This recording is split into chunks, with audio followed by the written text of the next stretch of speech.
دشت عزیزی لبو آزادی روبرا بود که هم کسایی ایران بود آزادی روبرا بود دشت عزیزی دشت عدالتی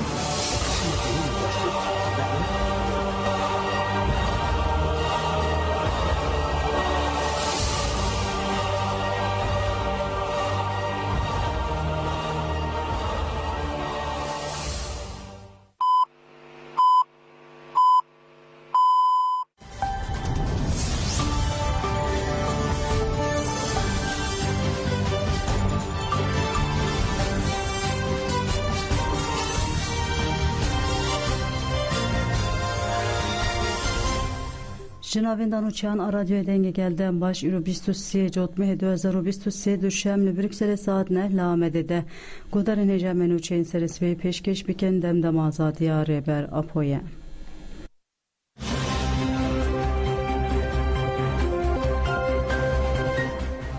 ده تقین القامش لو ده جنک جیانا خوش دستا کسک بریندار بو تقین دو لطاخ کرنش آباجار قامش لوی روژا و چه بو ساعت در دورا پازدان لچارخری قویتلی لسریا کرنش دو واسه تکده بومبه تقیه لگوری آگایا ناون در راگاندنا چپمنی هزل اولکاریا هندورن ده تقین ده جنک جیانا خوش دستا کسک جی بریندار بویه بریندار راکرن نخوشخانه هزن اولکاریا دور ل جی بویره گرتن دست بلی پرسینه کرن حادثانین دو وسایت ده ماین کردن آتاقه نت تقیایه هبویه او ماین جالی هزن اولکاریه و هاتیه به باندور کرن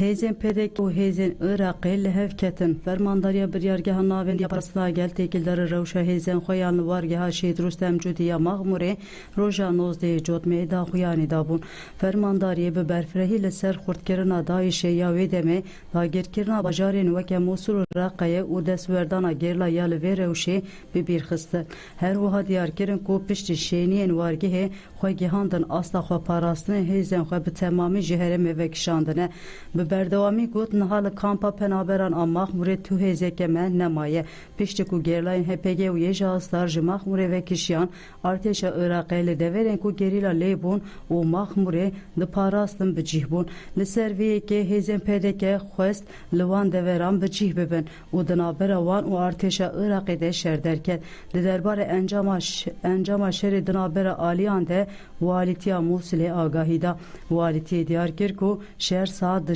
16 سهانده دنابرا چکدارن پیدکه و فرقه چاردان ارتش عراقی ده درکتیه هیزن پیدکه جه اسکرن عراقی خوستنه جه خالین کو بری ده دست پیدکه ده بونه د دست هپگه ده بون درکوین لحیزن عراقی وی که رد کرنه نیقاش نابروان ده درکتیه و پیش رژی و گوهریه شر ده داخویانی والیتیه ده تیگوتن که ده شر ده چکداری پیده که هاتیه کشتن و سیندن جی بریندار بونه هر واج ارتش عراقی جی 6 لشکر بریندار بونه و برنه او جوان گرانه لی جاوکانین هرمی راگهان دون که دشرده 12 چکدارن پدکه بیریندار بونه او راکرن نخوشخانه روژاوا یا هولیره جبیرینداران هوری جوهر فرحات لنخوشخانه امریه همان چاوکانین ایتا کرن که دشرده 12 اسکرن عراقی جهاتین کشتن و بیریندار بونه هند چاوکانی جراگهان نکو 11 اسکرن عراقی جی آلیه پدکه و دیل هاتینه گرتن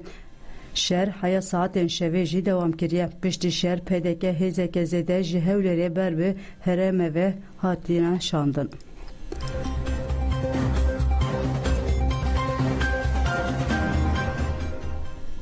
جبو آزادی ربرا پو F6 روژن پیشی آوایان توینیک بو یال قامش لوی ناونده خباته هاتیه وکر ده چارچوه پینگاوش ربر اپور آزادی انسیاتفای گل با کروشات سوریه بریا به 6 روژن لبر کوم سریا پنابران آن توینیک بو یال قامش لوی کنودا پیکاتین هرماجی زیره بگرسی سردانا چالاکی دکن و پشکریا خویا به پینگا وره رادگی هنن در روژن ششان آچالاکی ده خلک آموده و اندام فدراسیون گازیه شهر سردانا کن کرن به صدان کسند کنه دجی peşvaziya xelkê Amude û gaziyan kirin. Endama Federasyona Gaziyên Şera Bakur û Rûşetê Sûriyeyê Züreya Zilan Axivî got me di oxira pêkarina azadiya fîzîkî ya rêberapû û azadiya welat de fedekarî kir û em ê bikin jî bank li raya giştî hat kirin ku lêdî jî têcî rabin. Navenda çand û hunerê ya Tiltemirê û tevgera Hilala Zêrîn di çarçoya pêngavê de çalakiyek li darxist. Çalakî bi beşdariya sedan kesî li hola xeyma ya li navçeya Tiltemirê pêk hat. Endama navenda çand û hunerê ya Tiltemirê reş û el û daxuyanê xwe di daxuyanê de hat diyar kirin ku ew ê jî bi çalakiyên hunerî tevlî pêngavê bibin ji ber ku rêberapû azad nebe aştî nayê erdnîgariya rûşlata navî.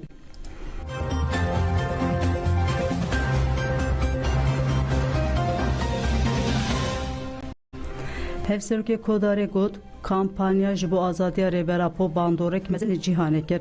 Hevserokê Kodarê Fuat Bêrîtan dest nîşan kir ku li dê cotmehê de bi navê azadî ji Öcalan û çareseriya siyasî ji bo pirsgirêka Kurd re kampanyayek hate destpêkirin. Ev kampanya ku li ser asta cîhanî bi daxwaza azadî ji rêber Aporê û çareserî ji bo pirsgirêka Kurd biriya siyaset û demokrasiyê destpêkiriye bandorek mezin kiriye.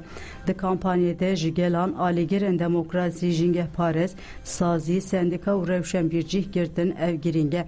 Bêguman li İran û Rûşetê Kurdistanê jî gelek akademîsyen, rewşenbîr, jin û çalekvan hene ku azadî xwazin û giraniya xwe diriya aştî û azadiyê de bikartînin. Rêber Apo Afrinêrê duruşum û felsefeya jin jiyan azadiyê ye. Ev duruşma îro li hemû Îranê tê bikaranîn ji bo me jî ji bo gelên Îranê û herêmê teva beşdarî vê kampanyayê bibe. Eger rêzgirtin li azadî û jiyanê hebe divê mirov beşdarî kampanyayê bibe. Fuat Bêrîtan da zanî ku civakên Rûşlatê Kurdistan û Îranê civakên rewşenbîr û pêşengin. Pêwîst e divê kampanyayê de cih bigirin piştgirî û parastina li rêber Apo piştgiriya li gelê Kurd e, piştgiriya li gelê Kurd jî piştgiriya li proseya azadiya gelên Îranê ye. Ev kampanya hatta ku azadiya rêberapû pêk were divê dewam bike. 25 sale tecdîteke tund li ser rêberapû heye û sîstema navneteweyî jî çavdêriyê wê dike. Ev sîstem tenê bi têkoşîna gelên rûşlata navîn û piştgiriya li gelên Kurd dikare bêşkandin. Ji bo wê jî divê jin, ciwan, rewşenbîr, karker, karmen, çalekvanên jîngehê, akademîsyen, çepgir û hêzên demokratîkên Îranê piştgiriya vê kampanyayê bikin. Baweriya me bi vê piştgirî û çalakiyê heye.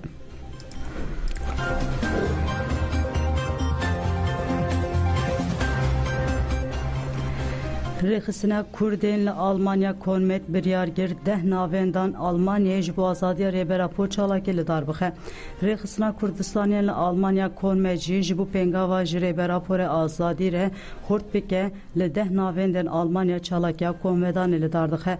Çalakî wê 24, 25 û 26 cotmeyê li bajarên Berlin, Dresden, Düsseldorf, Stuttgart, Münih, Frankfurt, Mannheim, Hamburg, Hanover û Bremenê werin darxistin. Kurdistanî û dostên xwe wê di van çalakiyan de têçî şermezar bikin û dava azadiya fîzîkî ya rêber Apo bikin.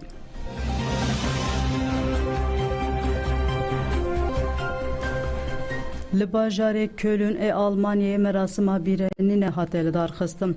Di şexsê fermandara mezin Gülnaz Karataş bi nasnav Bêrîtan û endama Akademiya Jinolojiyê Nagihan Akarsel de ji bo tevaya şehîdên jin ên têkoşîna azadiyê merasim hate darxistin. Merasim bi pêşengê tevgera jinên Kurd TJK û Akademiya Jinolojiyê ya Ewropayê li bajarê Bergîz, Glambans û Köln ê Almanyayê pêk hat. Tevî malbat û xizmên şehîdan gelek kes di bîranînê de amade bûn. Beriya bîranînê panelek hat li darxistin, moderatîriya panelê Gülistan Çiyê kir. Li ser navê TJK Zilhan Diyar endama Akademiya Jinolojiyê ya Ewropayê Elif Kaya, hevala Nagihan Akarsel, azarokatî û têkoşînê ronahî eylem wekî axaftin beşdarî panelê bûn. Zilhan Diyar kir ku Qala şehîdên jin ên di meha cotmehê de şehîd bûne kir û balkişan serxeta şehîd Bêrîtan endame Endama Akademiya Jinolojiya ya Avrupa'ya Elif Kaya ji qala guhertin ve guhertinin ku şehidin cotmeydi ve civakede pekalinekir Roni eylem jî da zanin ku nagihan Akarsel demalı Rojava Şengal û Başûrê Kurdistanê xebat dikir encamên girîng di têkoşîna azadiya jinê de derxistiye holê û got em jinên gelekî bi şansin ku derfeta me çêbû em van jinan nas bikin û bibin hevparê têkoşîna wan.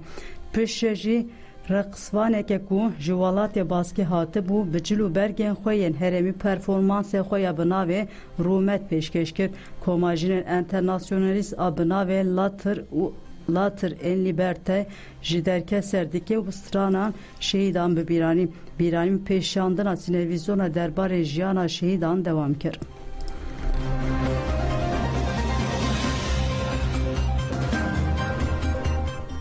Li Dêrazorê 6 çeteyên Daişê hatin kirdin. Navenda ragihandin û çepemeniya hêzên ewlekariya Hûndurûna Bakur û Şatê Sûriyê bi daxuyanekê ragihandin ku hêzên wan di operasyoneke taybet de 6 endamên şaneyeke Daişê li Rojavayê bajarê Dêrazorê girtine.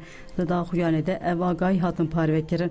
Hêzên me yên taybet 22 cotmehê danê sibehê li Rojavayê bajarê Dêrazorê di operasyoneke taybet de şaneyeke Daişê ji hev kirin û 6 çeteyên ku beşdarî êrişên terörist bûne girtine. Piştî lêkolîn û xebatên komkirina agahiyan yên ku ji aliyê hêzên me yên dezgeha ewlekariya giştî ve derbarê şaneyên Daişê yên ku di bûyerên kuştinê û teqemeniyan de cih digirin tevî yên ku di ajansên ragihandinê yên girêdayî rêxistina çetê ya Daişê de kar dikin hêzên me yên hatê cihê çeteyan tespît kir û di operasyoneke serkeftî de 6 çete girtin çek û cebilxaneyên bi wan re jî hatiye desteserkirin. Hêzên me li cihê ku bermahiyên çeteyan tên dîtin şopandinê berdewam dikin her wa hêzên me bank li hemû gelê xwe dikin ku her tevgereke bi guman a ku aramî û ewlekariya herêmê me dike hedef ragihînin.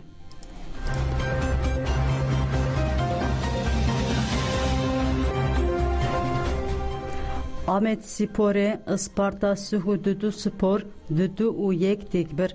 Ahmet Spor di hefteya dihemîn Liga Duyemîn a di Koma Sor de malûvaniya Isparta Suhu Dudu Spor kir. Maç li stasyoma Tahir Elçi Ali Ahmet'e hattı darxistin. Aligirên Ahmet Sporê herîkin stadyumê û piştgirîdan tîma xwe. Di daqeya 27 da Isparta Suhu Dudu Spor bi gola Gökhan Aslan şok bû. Kelejena stadyuma Tahir Elçi bi vê golê re derket Lutkeyê. Ahmet Spor bi vê golê re serweriya pêşbirkê bi dest xist û gelek pozisyonên golê pêşxistin. Isparta Sporê jî hincaran hemberî kalêya Ahmet Sporê xwe ceriband lê defansa Ahmet Sporê rê nedaye. Dewra yekem bi serkeftina Ahmet Sporê bi dawî bû. Dewreya duyemîn dîsa bi moral û motivasyona Ahmet Sporê dest pê kir. Di daqeya pêncan ya Isparta Suhu Spor bi gola Cener Koca wekhevî bi dest xist. Lê di daqeya 82 de Ahmet Spor firsenda penaltiyê bi dest xist. Ev penaltı bi golê encam bû. Maç bi vê encamê 2-1 bi serkeftina Ahmet Spor